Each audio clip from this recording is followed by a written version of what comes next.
Hello दोस्तों, आपका स्वागत है बीके क्लासेस में। अगर आप हमारे चैनल पर नए हैं तो चैनल सब्सक्राइब करें तथा नई वीडियो के नोटिफिकेशन पाने के लिए बेल आइकन के बटन को ज़रूर दबाएं।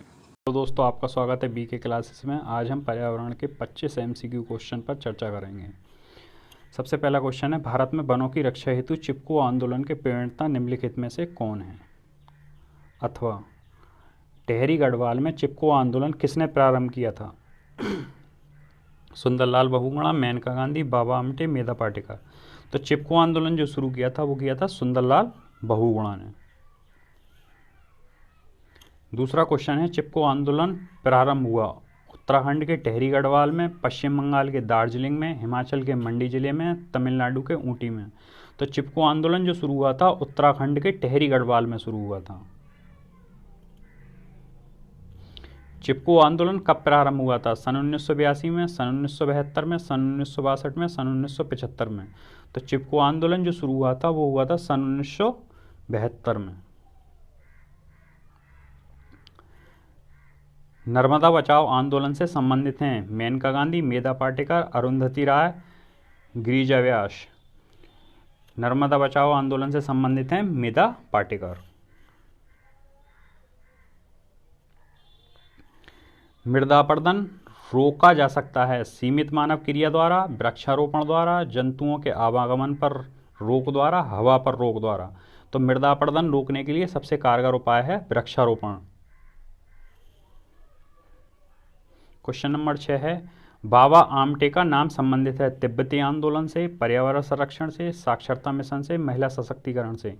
तो बाबा आमटे पर्यावरण संरक्षणवादी थे, इसलिए इनका संबंध है पर्यावरण संरक्षण से। वन प्रबंधन संबंधित है सिल्वीकल्चर से, एपीकल्चर से, सेरीकल्चर से, झूम कृषि से। तो वन प्रबंधन संबंधित होता है सिल्वीकल्चर से, एपीकल्चर संबंधित होता है मधुमक्खी से, सेरीकल्चर रेशम पालन से, और झूम कृषि क्या होती है? पूर्वोत्तर राज्य हैं उनमें क्या करते हैं, जो वनस्पति है और पेड़ पौधों को काट कर जला देती हैं, तथा उस क्षेत्र पर जब कृषि की जाती है तो वह कृषि कहलाती है झूम कृषि। कर्नाटक में वृक्षों को बचाने के लिए अपीको आंदोलन किसने प्रारंभ किया था? सुंदरलाल बहुगुणा, पांडुरंग हेगड़े, एन.टी. रामाराव, एम.एस. स्वामीनाथन। तो अपीको आंदोलन कर्नाटक का शुरू किया था पांडुरंग हेगड़े ने। सुंदरलाल बहुगुणा का संबंध है चिपको आंदोलन से। एन.टी. रामाराव आंध्रा के मुख्यमंत्री थे और एम.एस. स्वामीनाथन भारत में हरित क्रांति के जनक थे। भारत में पृथ्वी रक्षा कोष किसने प्रारंभ किया? इंदिरा गांधी, नरसिम्हा राव, राजीव गांधी, अटल बिहारी वाजपेयी। तो भारत में पृथ्वी रक्षा कोष की स्थापना जो की थी वो नरसिम्हा राव जी ने की थी।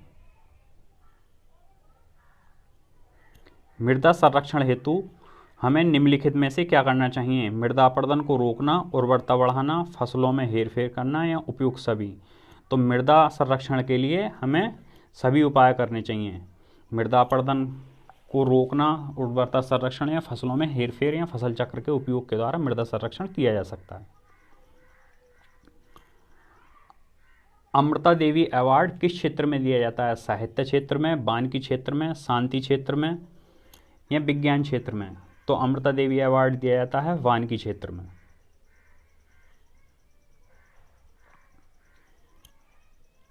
मैग्सेसे पुरस्कार किसको दिया गया था? जमनालाल बजाज, राजेंद्र सिंह, अन्ना हजारे, या इला भट्ट। तो मैग्सेसे अवार्ड दिया गया था राजेंद्र सिंह को। इन्हें जल पुरुष भी कहा जाता है।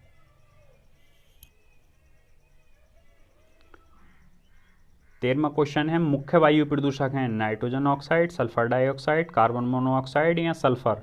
तो हमारा मुख्य वायु प्रदूषक है कार्बन मोनोऑक्साइड। इसे CO से दिखाते हैं।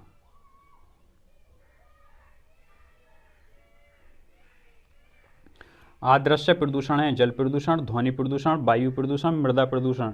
तो आदृश्य प्रदूषण है हमारा ध्वनि प्रदूषण।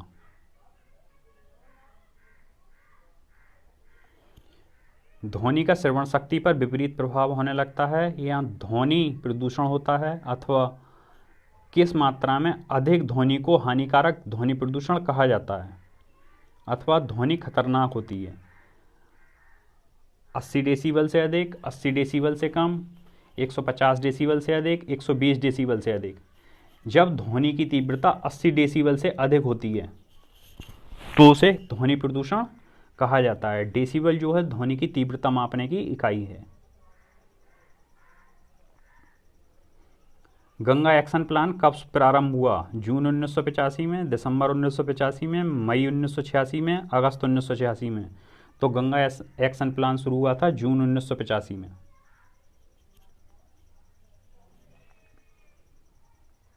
ताजमहल का क्षरण निम्न में से किसके कारण हो रहा है, अथवा आगरा का ताजमहल किस गैस के प्रभाव से दूषित हो रहा है?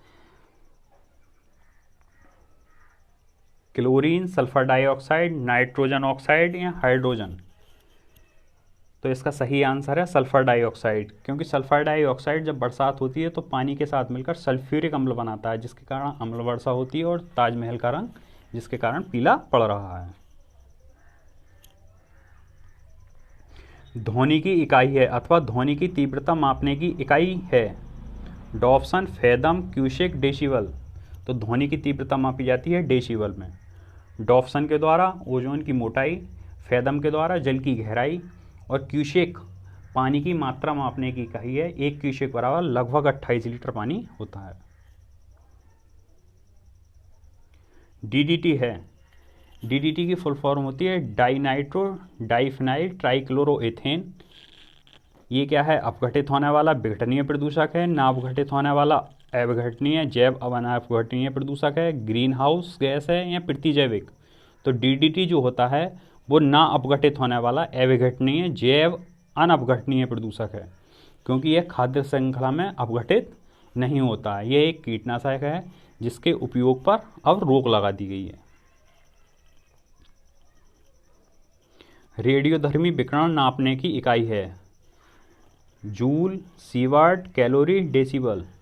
तो रेडियोधर्मी विकिरण नापने की इकाई है सीवार्ट।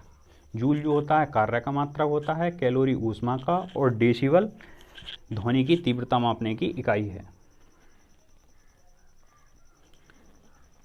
कौन सा भारी धातु प्रदूषक चमड़ा उद्योग में यूज होता है?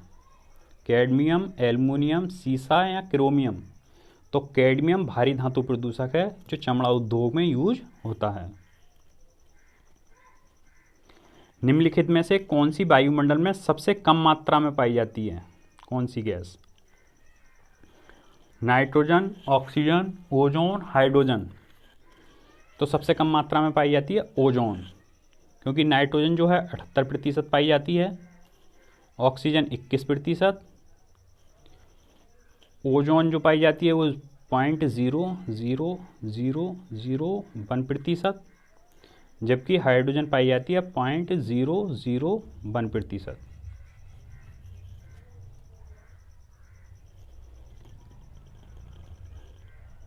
कौन एक वायु प्रदूषक का सबसे अच्छा संकेतक है? फफूंदी, शैवाल, मछली, लाइकेन? तो सबसे अच्छा वायु प्रदूषक संकेतक है लाइकेन।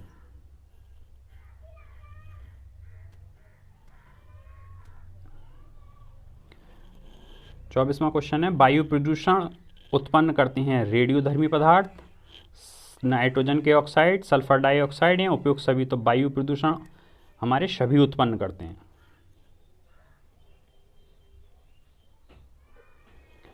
प्राकृतिक सुरक्षा वाल्व है carbon dioxide, ozone, nitrogen, nitrogen oxide? तो प्राकृतिक सुरक्षा वाल्व है हमारा ओजोन, क्योंकि ये सूर्य से आने वाली परावर्तनीय किरणों को ओजोन रोक लेती है। आज के सेशन में इतना ही। पसंद आए तो लाइक करें, शेयर करें, सब्सक्राइब करें।